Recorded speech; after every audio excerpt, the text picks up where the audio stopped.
ወንድሜ ከእንዳንቺ አይነት ስርዓተ ቢስ ጋር እንዲሆን አልፈቅድለትም። ምን ልትሆኚ ነው? ቆይ የምትፍጨረጨሪው? አልወጣም። ከፈለግሽ አንቺ ውጪ። እንደውም ሳይሽ አልተመቸሽኝም። እኔ እኮ ፍቅር ነኝ። እኔም ቤዛ ነኝ። እና ምን ይጠበስ? አሁን በጥፊ ብዬ ከማስለቀስሽ በፊት ሂጂ ውጭልኝ። ቆይ ምን አይነት ሴት ነሽ?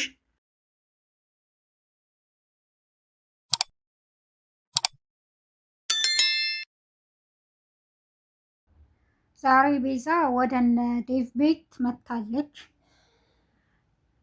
በኃይል ነበርና በር የቆረቆረችው። እንዴ በዚህ ሰዓት ማን ነው የቆረቆረው? በማለት ፍቅር ሄዳ በር ትከፍትላታለች። ትንሽየዋ ተንኮለኛዋ አለሽ በማለትም ገና ሳትገባ በነገር ጀምራታለች። አሰላሙ አሌይኩም ወራህመቱላሂ ወበረካቱ። ሰላም እንዴት ናችሁ? የነጆም ኩኪንግ ቤተሰቦች በአለም ዳርቻ የምትገኙ ዛሬ ይዤላችሁ የመጣሁት ሰራተኛዋ አደይ ክፍል 44 ነው። ላይክ፣ ሼር፣ ሰብስክራይብ በማድረግ እስከ መጨረሻው አብረው የሚቆዩ። ዛሬ እንግዲህ ቤዛ ባርኮቴ ለአንድ ሳምንት የለውም እና ቤት ይዤ ብሎኛል ብላ ወደ እነ ፍቅር ጋር መታለች። ገና ስትገባ ፍቅር ምንም ደስ አላላትም። ምን ፈልገሽ መጣሽ? ከዚህ ጊዜ በኋላ ምንድን ነው የመለሰሽ? በማለትም ፍቅር ጋር ይፋጠጣሉ። ፍቅር ከዚህ በኋላ እኔ የወንድምሽ ሚስት ነኝ፣ ስለዚህ እዚህ ቤት የማዘዝ መብት አለኝ። ምንም ነገር ቢሆን ደግሞ ካለኔ ፍቃድ ምንም እንዲካሄድ አልፈልግም በማለትም ተናግራታለች።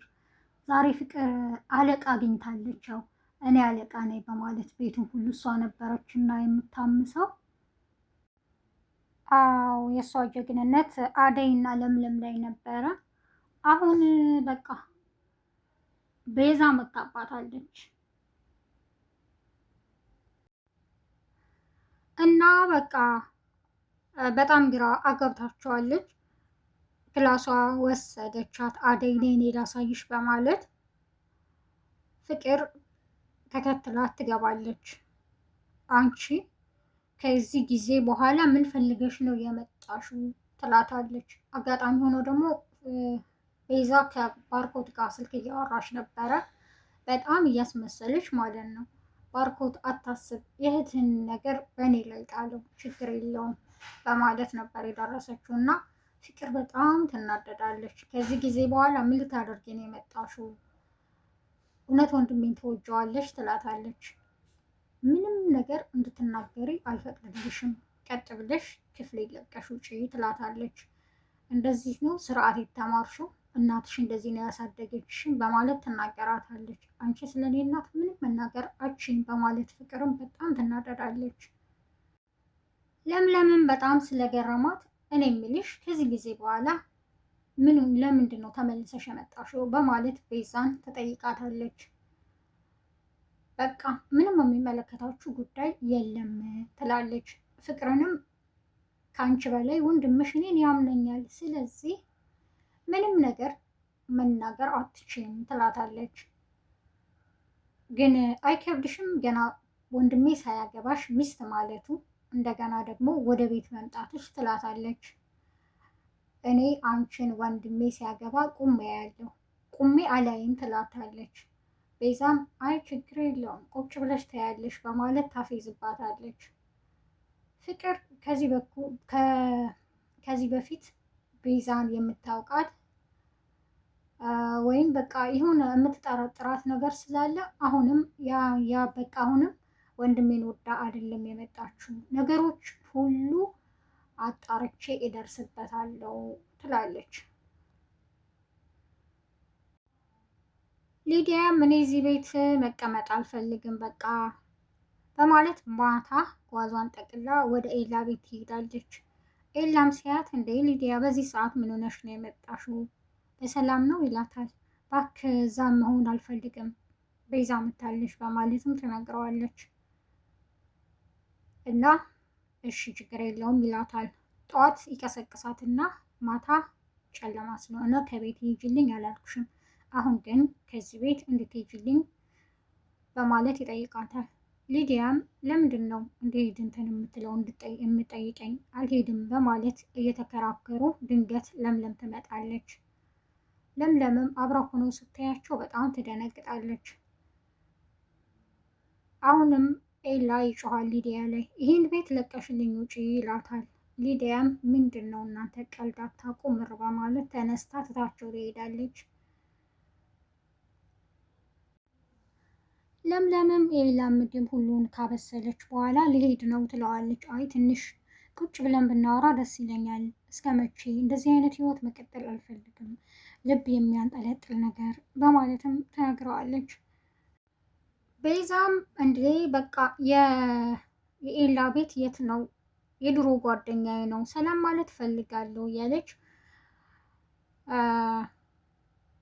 አደይ ትላታለች። አደይ አንቺ ነሽ? አዎ እኔ ነኝ። የኤላን ቤት ልታሳይን ትችያለሽ? ከዚህ ወረድ ብሎ ላይኛው ሰፈር ነው ትላታለች። ላይኛው ሰፈር ይሁን የትም ይሁን አሁን ውሰጂኝ ነው ያልኩሽ ትላታለች። አይ እኔ እንኳን አልችልም ትንሽ ስራ አለኝ ትላታለች። እሺ ለምለም ለምንድን ነው እዚህ ቤት የምትኖረው በማለትም ትነግራታለች። ለምለም እኔ እጅን ትንሽ ስላመመኝ በስራ ልታግዘኝ ነው እዚህ የሆነችው በማለትም ትመልስላታለች። አደይም ፍቅርን ሄዳ እኔ ምልሽ ፍቅር ቤዛ የኤላን ቤት አሳይኝ እያለች ነው በማለት ትነግራታለች። እና ፍቃድሽንም ልጠይቅሽ ብዬ ነው ትላታለች። አዎ ካለኔ ፍቃድ የትም መሄድ አይቻልም፣ ስለዚህ እንዳትወስጃት በማለትም ትነግራታለች። ሂዳ እኔ ፍቅር ስላልፈቀደች ላደርስሽ አልችልም በማለት ትነግራታለች። እና ቤዛም በጣም ታመናጭቃታለች አደይን። ዴቭ በዚህ ጊዜ በጣም ይናደዳል። ግን እኔ ምልሽ ቤዛ እኛ ያየነውን ባህሪ ባርኮት ያውቃል በማለትም ይጠይቃታል። ስንት ቀንሽ ነው ከመጣሽ በማለትም ይጠይቃታል። ትናንትና ማሳ ነው የመጣሁት ትለዋለች። ግን እንዴ ምን አይነት ባህሪ ነው ያለሽ? ምን አይነት ስርዓት ነው ያለሽ ይላታል። እሱን አይመለከትም ትለዋለች። ሊዲያም ተናዳ ከኤላ ቤት ብቻዋን እያወራች ስትመጣ መንገድ ላይ አቶ ዳይመንድ እና ደመቀ ጠብቀው ነበረ። አቶ ዳይመንድ ሞባይሏን የተቀበላት የቤት ኪራይ የሚከፍሉ የለኝም፣ አንቺም እኮ አብራሽ ከፍቅር ጋር ሆነሽ አደይን ስታሰቃይ ነበር፣ ስለዚህ ዋጋሽን ማግኘት አለብሽ፣ አንቺ ስልክሽን በማለት ቀምተዋት ወደ ቤት አኩርፋ ነበር የሄደችው። እና ለዴቭም ምን ሆነሽ ነው በማለት ሲጠይቃት በቃ ዳይመንድ እና ንጉስ መንገድ ላይ ስልኬን ቀሙኝ በማለት ተነግረዋለች። በጣም ተናዳለች። ይህን እኮ አደይንና ይችን ኮተት ፍቅርን አውጥተን ብንወረውርላቸው ይህን ሁሉ አያደርጉም ትለዋለች። በጣም ተናዳ ቁጭ ብላ ቤዛ ትመጣና ሊዲያ ማለት አንቺ ነች ትላታለች። አዎ ትላታለች። አሁን ወደ ኤላ ቤት ልታደርሽኝ ትችያለሽ በማለት ትነግራታለች። ሊዲያ እንዴ በማለት ትጮህባታለች። ፍቅርም ለዴቭ በቃ ቤዛ ከዚህ ጊዜ በኋላ የመጣችው የሆነ ያሰበችው ነገር አለ ትለዋለች። እንዴ አንቺ መቼ ነው ትቀየሪ? ሁሌ ለሰዎች ተንኮልና ሸር ነው የምታስቢው ይላታል። የራሱ ጉዳይ ነው ማመን አለማመን፣ ግን ወደፊት የሚሆነውን አብረህ ታያለህ፣ አጣርቼ ሁሉን ነገር ደግሞ እደርስበታለሁ ትለዋለች። ለምለምና ኤላም በቃ ቤዛ ከመጣች ልሂድና ሰላም ልበላት ይላታል። እሺ በቃ እኔም ልሄድ ስለሆነ እንደውም እዚህ ከምትመጣ እዛው ሰላም ብልሃት ትመጣለህ ትለዋለች። ውድ ቤተሰቦቼ